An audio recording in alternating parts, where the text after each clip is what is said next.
got some surprises. I was personally thinking more about, Gen Zs and millennials and so forth, but I was very surprised by the amount of boomers that also buy into it. This is the CEO and co-founder of Caravelo. He is the man behind bringing airline subscription programs into a reality. An incredible value to those who want to travel at a lower price and to unexpected destinations. Airlines like Frontier, Volaris, AirAsia, and Wizz Air all offer this option. So basically, an airline needs to make 1 billion revenues to be worth 1 billion. This is what it is, right? Now, in the software industry, it's very well known that when you produce the same thing, one goes with a transactional approach and the other with a subscription-based approach. The second will value twice as much as the former. Now, in the software industry, that's a better industry with no seasonality, with no wars, with no fuel prices, with no COVID, with no things, right? Still, double the multiple. I think in the airline business, potential is way bigger. Maybe you will have 5% of your revenue recurring, but that could very well be 50% of your company valuation. This isn't only about the passenger though, but it's also about the opportunity of how much this can make up of airlines' revenues.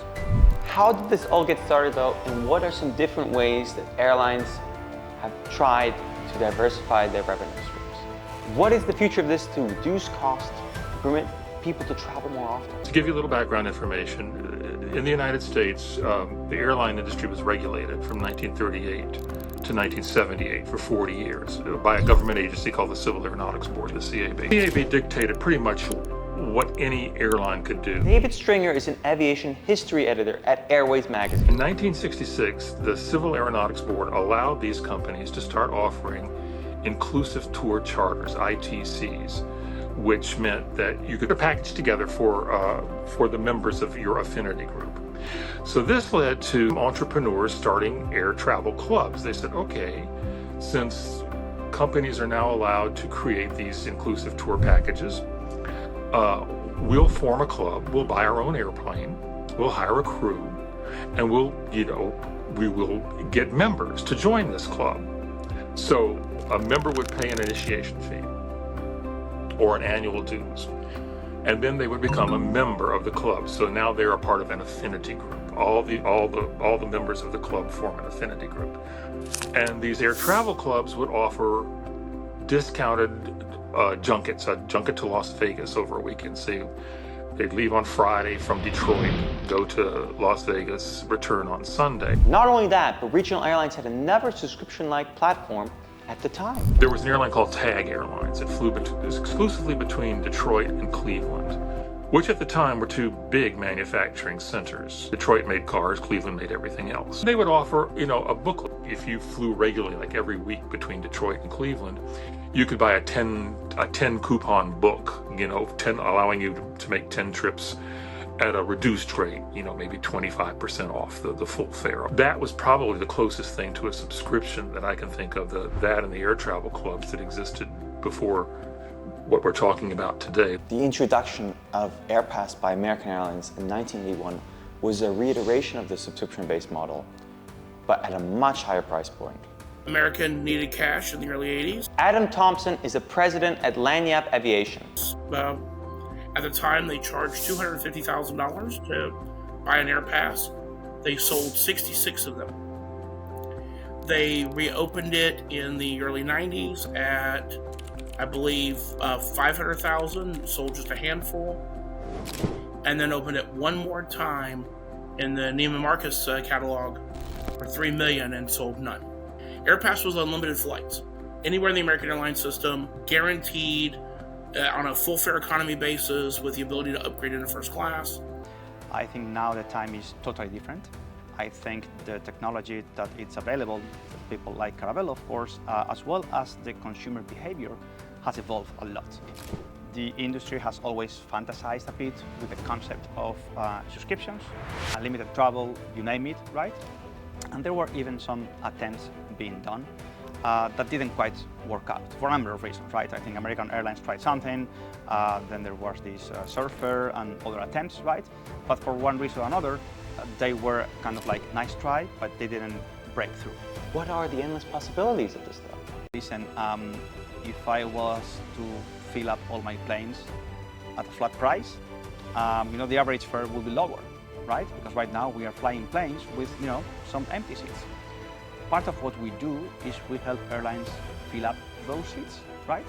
So they can actually lower the average fare as a consequence. I'm not saying we're going to offer crazy cheap fares. I mean, there's a price to pay for flying, right? Which is a fantastic thing to do. But I think there's an opportunity to be more optimal, more rational in the use of the assets. Knowing how airline subscriptions enable us frequent flyers to spend our time and money better. Have you ever thought there must be a more optimal way to redeem one's own points and miles? With the average American holding 4 credit cards today, knowing how to use your points to their very best can get complicated. Enter AIRWAYS, the true independent rewards optimization platform. Imagine having the power to automatically redeem points and miles across all your credit cards and knowing which one gives you the best buck for your dollar.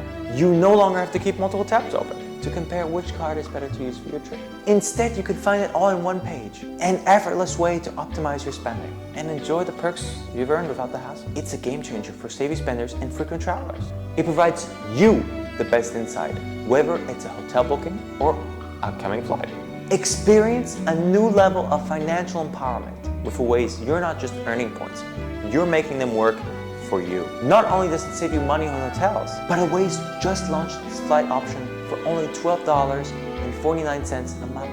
Luckily for you, we negotiated a special price of only $8.33. Act fast though and discover how AIRWAYS can transform your financial journey, as this special offer only lasts until August 15th.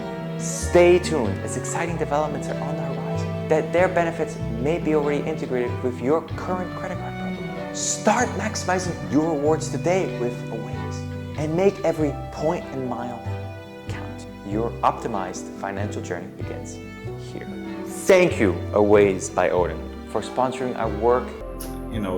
One of our taglines is the fact that everyone can fly, and it's all about stimulating demand. James Goodwin is the head of ancillary revenue at Wizz Air, Europe's 3rd largest low-cost airline. A subscription product like ours actually has, or multi-pass, and especially when you think about from some of the bases and countries which we operate, and we've got a broad, I would say, network. So you can pretty much fly, say from Poland, as one of our test markets. You can fly all the way as far west as you like to, say the UK, all the way to the east as far as, say, Abu Dhabi, Dubai and likes, as it were. So our network is actually quite vast, as it were.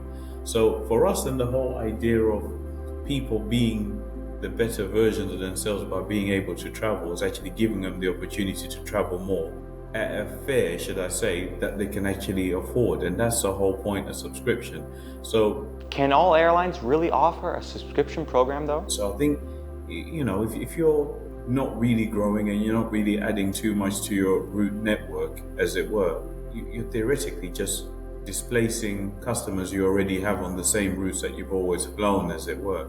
So for us as an airline, which are growing and adding new routes and people learning us and learning our brand for the first time, having such products allows people to try us. The success of short-haul airline subscription programs lead us to ask, why isn't this yet the case for long-haul flights and for airlines like North Atlantic and Play Airlines? Hopefully we will be the one to introduce the subscription plan as soon as possible. Sonja is the Chief Commercial Officer at Play Airlines, Iceland's 2nd biggest airline. We need to differentiate it for the passenger types. We are in Iceland, we are only about 400,000 people traveling mainly to Spain, so the subscription plan would not make 100% sense for only Icelanders, but for people going from the US to Europe or Europe to US to many destinations, it's a great opportunity. Now, if you think about London, New York, for many of us, London, New York is no different than Madrid, London. It's kind of like you can commute there. There's a need for people to travel often enough there. So put together a product that is appealing for these people, that doesn't require them to fly every single month, maybe, to make sense for them to subscribe. So you need to change a bit the rules. What is the future of this technology though? It was from an analyst from Credit Suisse, sitting in New York, who was covering Delta. It was pre-pandemic. And at some point in time, Delta had this fantastic deal with Amex. And I can't remember how much this was, maybe like 5 billion revenue over the course of 7 years or whatever it is, right? Now that was 5-7% of total Delta revenues, right? But it was responsible for almost 50% of Delta's market cap. Why? Because those revenues were recurring and they were certain, no matter what, year after year, right? So what would happen if you have 5-10% of your passengers subscribe to you? So 5-10% of your revenues are recurring. What would that do to your market cap, to your valuation? Most likely something similar. Multiples would go up because then there's zero risk of seasonality or other things. You have recurring revenues, and that's highly valued by the stock markets. So I think that's a really huge potential airlines have on creating these recurring revenue streams. Here are the results of it for one airline, for our lovely revenue management people. We don't see crazy numbers, but we see an increase in take-up around 10-20%. So for an airline like Frontier, maybe they could dream of boosting their numbers from 80, 82 all the way to 100. Maybe that's possible if passengers are subscribed. I think we would probably both look at the different passenger types. For example, family package, business, and all kinds of way, but at the same time also probably, or at least be able to optimize it in that way, what will work for different markets. For seasonal, it's more like business traffic over the winter, it's less over the summer, but at the same time you want to be able to offer it all year round. The best thing they could do is make them a discount subscription service. For instance, you go to Barnes & Noble and you pay $25 a year to get 10% off of everything you buy at Barnes & Noble. So you have a subscription service that brings a discount. Really, it just cuts into the profit because B&N doesn't pay, but 40% on the cover price for a book. So I could see a carrier like Alaska charging you $1,000 a year for a 5% discount on all your flights. Something like that. Maybe even saying, hey, for $1,000 a year, we'll give you a 5% discount on all your flights, and we'll give you 10 visits to the Alaska border. There are ways that these can work and still drive benefit to the bottom line. I just don't think the unlimited travel is driving benefit to the bottom line. Inaki disagrees, though, these opinions, and thinks that there's a much bigger opportunity for how much this can make up of airlines' revenues in the future. We are kind of like scratching the surface, but the matter and the fact is that you are getting thousands, tens of thousands of people with a credit card tokenized in your systems that are going to pay regularly to you no matter what. And you can put in front of them one-click payment options, right? Or things like that. So you can say, well, listen, for only $10 more a month, why don't you top up half an hour of Uber, for instance, right? So there are so many opportunities that you have in front of you. Once you have the payment of the passenger there for you and the ability to, just select, click, add, top up. So that's an avenue of growth that we're going to explore. Amidst the great possibilities and utter doubts, there is a lot still to be seen. Once airlines are able to crack long-haul subscription-based travel, then it will pave a way for a new era in the aviation industry. Those are the three obvious kind of like axes of growth.